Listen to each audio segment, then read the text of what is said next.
అందరికీ నమస్కారం అండి. నా పేరు విజయ్ నాగవేరు. థ్యాంక్స్ లాట్ మన రెస్పెక్ట్ సినిమా నా ఛానల్ని ఇంతగా ఆదరిస్తున్న ప్రతి ఒక్కరికి చాలా చాలా థ్యాంక్స్.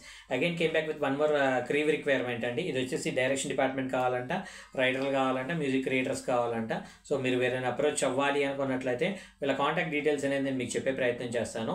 దాంతోపాటు నేను గత వీడియోలో మీకు కొంతవరకు అంటే ఒక ఫైనాన్షియర్ని తీసుకురావడం గురించి మాట్లాడుకున్నాం కదా, దాని గురించి ఇంకొంచెం డీటెయిల్ ఇస్తే బాగుంటుంది అనేది నా ఉద్దేశం.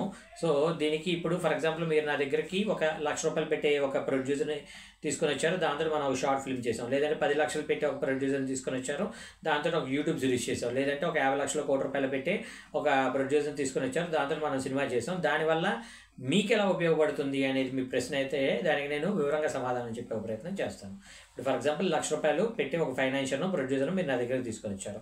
దాంట్లో మిమ్మల్ని ప్రొటగనిస్ట్గా పెట్టుకొని రాయటం జరుగుతుంది, మిమ్మల్ని ఇది చేసుకొని రాసుకొని ఫైనల్గా అది డ్రాఫ్ట్ చేయడం జరుగుతుంది. ముందుగానే మనం ఆ రెస్పెక్టివ్ ప్రొడ్యూసర్ గారికో ఫైనాన్షియర్ గారికో మనం చాలా క్లియర్గా చెప్పేది ఏంటి అంటే, అయ్యా ₹1,00,000 పెడుతున్నారు కదా, దీన్ని మనం యూట్యూబ్లో మాత్రమే రిలీజ్ చేయగలం, బయట ఎక్కడ రిలీజ్ చేయలేము.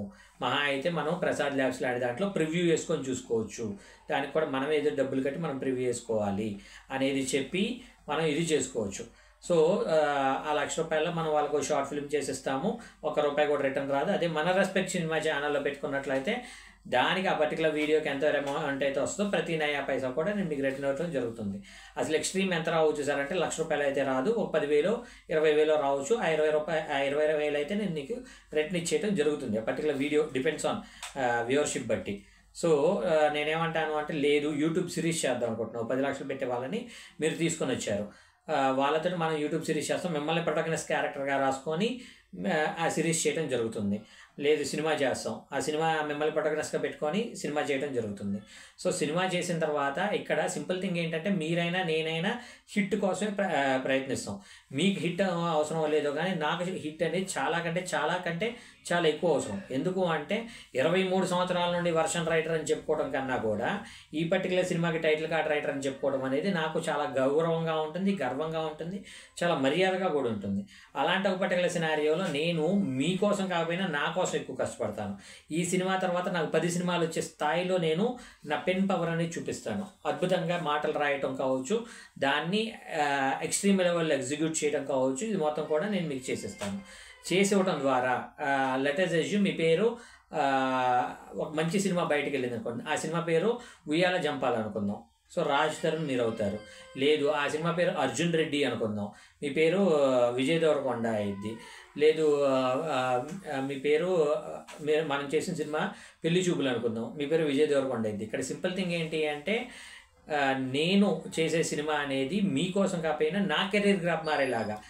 లేదు హీనపక్షంగా హృదయకాలయం అనుకుందాం, మీ పేరు సంపూర్ణేష్ బాబు అయితే దగ్గర ఇమ్మీడియట్గా ఒక 15 నుండి 20 సినిమాలు బుక్ అయిపోతారు. సో ఇక్కడ నేనేమంటాను అంటే, రాజేష్ గారు సంపూర్ణేష్ బాబుని హీరోగా పెట్టుకున్నారా, లేదంటే సంపూర్ణేష్ బాబు ఎవరైనా ఫైనాన్షియల్ని తీసుకొని వస్తే రాజేష్ గారు సినిమా చేశారా అనేది మనం పక్కన పెడితే, ఈరోజు రాజేష్ గారు మంచి పొజిషన్లో ఉన్నారు, సంపూర్ణేష్ బాబు మంచి పొజిషన్లో ఉన్నారు. నేనేమంటాను అంటే, అలాంటి ఒక ప్రయత్నానికి నేనే ఫైనాన్షియల్ని పట్టుకోవాలి, నేనే ప్రొడ్యూసర్ని పట్టుకోవాలి అంటే, నాకుండే ఒక ఆర్థిక లావాదేవీలు నన్ను బయటికి వెళ్ళి ఒక ప్రొడ్యూసర్ని పట్టే ఒక ఇది నుండి తీసుకొచ్చే ఒక ఇది ఉండదు. ఇక్కడ సార్ మనకి ఇండస్ట్రీలో ప్రొడ్యూసర్లు ఉన్నారు కదా సార్, వాళ్ళ దగ్గరికి వెళ్ళి ప్రయత్నించవచ్చు కదా అంటే, ఇండస్ట్రీలో ఉండే ప్రొడ్యూసర్ ఎవడైనా కానీ పెద్ద హీరోతోటి సినిమా చేయాలనుకుంటాడు కానీ కొత్త వాళ్ళతోటి చిన్న వాళ్ళతో సినిమా చేయాలనుకోడు. ఒకవేళ చేసినా కూడా మిమ్మల్ని పెట్టుకుంటానంటే అసలు ఒప్పుకోడు.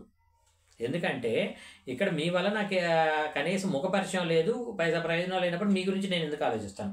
ఇప్పుడు నరేష్ నాయుడు ఉన్నాడు, నాకు ఎంతో కొంత హెల్ప్ అవుతున్నాడు, అతని గురించి నేను ఎంతో కొంత ఆలోచిస్తాను. సో అలా కాకుండా నాకు వేరే ఒక వ్యక్తులకి నేను అవకాశం ఇచ్చుకోవడం కోసం నేను ప్రొడ్యూసర్ని పట్టుకోవడం అనే ఇది ఎందుకు ఇది చేస్తాను. అలాంటి ఇండస్ట్రీలో ఉన్న ప్రొడ్యూసర్ ఏం చేస్తాడు, సార్ మహేష్ దగ్గరికి వెళ్ళండి కథ చెప్పండి, తారక్ దగ్గరికి వెళ్ళండి కథ చెప్పండి, రామ్ చరణ్ దగ్గరికి వెళ్ళండి కథ చెప్పండి అనే టైప్లోనే వాళ్ళు తిప్పుతూ ఉంటారు. ఈ తిరగటానికి నాకు 1-2 సంవత్సరాల టైం పట్టింది. 2 సంవత్సరాల కాలం నాకు రెవెన్యూ లేకపోతే నా పిల్లల్ని నేను పోషించుకోవడం అనేది చాలా కష్టం అవుతుంది. కాబట్టి నేనేమంటా అంటే, ఇండస్ట్రీలో వాళ్ళు మనతో సినిమా చేస్తారని భ్రమలో నుండి బయటకు వచ్చి మనం కొత్త ప్రొడ్యూసర్లని, కొత్త ఫైనాన్షియర్లని, ఎవరినైనా కానీ బయట వాళ్ళని, రియల్ ఎస్టేట్ చేసే వాళ్ళని కావచ్చు, లేదంటే కాలేజ్ రన్ చేసే వాళ్ళని కావచ్చు, హాస్పిటల్స్ రన్ చేసే డాక్టర్లను కావచ్చు, లాయర్లను కావచ్చు. ఇప్పుడు రాజు వెడ్స్ రాంబాయి ప్రొడ్యూసర్ ఎవరైతే ఉన్నారో ఆయన ప్రముఖ లాయర్ అని అంటున్నారు. నాగేశ్వర పూజారి గారు, ఆయన పేరు ఏదో ఉంది, నేను నిన్నో ఏదో ఆయన ఇంటర్వ్యూ చూసినట్లున్నాను. ఆయనే ప్రొడ్యూసర్ అంటున్నారు. సో అది ఎంతవరకు అనేది నాకు క్లారిటీ లేదు. సో అలాంటి ఎవరైనా మీకు తెలిసిన వాళ్ళు ఎవరైనా ఉన్నట్లయితే మీరు చెప్పండి వాళ్ళకి, సార్ నా వెనకాల విజయ్ నాగబేరు ఉన్నాడు, ఆయన ఇన్ని సంవత్సరాల నుండి ఇండస్ట్రీలో ఉన్నాడు, సో మీరు ఓకే అనుకున్నట్లయితే మిమ్మల్ని హీరోగా పెట్టు, లేదంటే మీ కొడుకుని హీరోగా పెట్టు, లేదంటే మీ వాళ్ళని ఎవరైనా హీరోగా పెట్టు, లేదంటే ఒక మంచి హీరోని తీసుకొని వచ్చో ఆయన సినిమా చేయగలరా, ఎంత బడ్జెట్లో మనం చేద్దాము అనే టైప్లో మీరు వాళ్ళతో మాట్లాడండి, నాకు ఫోన్ చేయండి, మాట్లాడదాం, ఇద్దరం కలిసి కొలాబరేషన్లో ఒక మంచి సినిమా అనేది తీసుకొని వద్దాం. అంతే తప్పించి ఎప్పటికో నేను సినిమా చేస్తాను, ఆ సినిమాలో మీకు అవకాశం ఇస్తాను అనే ట్రాన్స్లోనే మీరు బయటికి రండి. సో ఇంకా ట్రాన్స్లో ఉన్నట్లయితే అది జరగదు. ఇప్పుడు నేను తప్పకుండా నాకు ఎవరైతే ఫైనాన్షియల్గా హెల్ప్ చేశారో వాళ్ళకి నేను ఎలాగైతే సపోర్ట్ చేశానో, మీ ద్వారా ఎవరైనా ప్రొడ్యూసర్ వచ్చినట్లయితే ప్రొడ్యూసరు నేను ఇద్దరు మీ వాళ్ళమే కాబట్టి మిమ్మల్ని పక్కగా తప్పించకుండా మిమ్మల్ని ప్రొటగనిస్ట్గా పెట్టుకొని మీరు మనం సినిమా చేయడానికి పాసిబిలిటీస్ అనేవి ఉంటాయి. అలాంటి ఒక ప్రయత్నం ఎప్పటికైనా సక్సెస్ అవుతుంది తప్పించి లేదు అడగటం ద్వారా అవకాశం వస్తుందనే భ్రమలో మీరు ఉన్నట్లయితే అది ఎప్పటికీ జరగదు అనేది నా మెయిన్ థింగ్. హోప్ మీకు అర్థమైంది అనుకుంటున్నాను. దీని గురించి ఇంకా వివరంగా నెక్స్ట్ వీడియోలో కూడా, అంటే ఇప్పుడు మనం సినిమా చేసాం, ఆ సినిమా తర్వాత హిట్ ఒక అయితే దాని కెరీర్ గ్రాఫ్ అనేది, మీ కెరీర్ గ్రాఫ్ అనేది ఎలా ఉంటుంది అనేది నెక్స్ట్ వీడియోలో చెప్పుకునే ప్రయత్నం చేద్దాం. So getting back to the casting requirement, వీళ్ళ కాంటాక్ట్ నెంబర్ వచ్చేసి 9550128731. I repeat 9550128731. డిస్క్లైమర్ అనేది మీ అందరికీ తెలిసిందే కదా, నేను పెట్టే ఏ పర్టికులర్ కాస్టింగ్ రిక్వైర్మెంట్కి నాకు ఎటువంటి వ్యక్తిగతమైన లావాదేవీలు లేవు, వీళ్ళెవరో కూడా నాకు తెలియదు. వీళ్ళలో ఎవరైనా మిమ్మల్ని డబ్బులు అడిగినా మోసం చేసే ప్రయత్నం చేసినా నమ్మకండి, మోసపోకండి, జాగ్రత్తగా ఉండండి.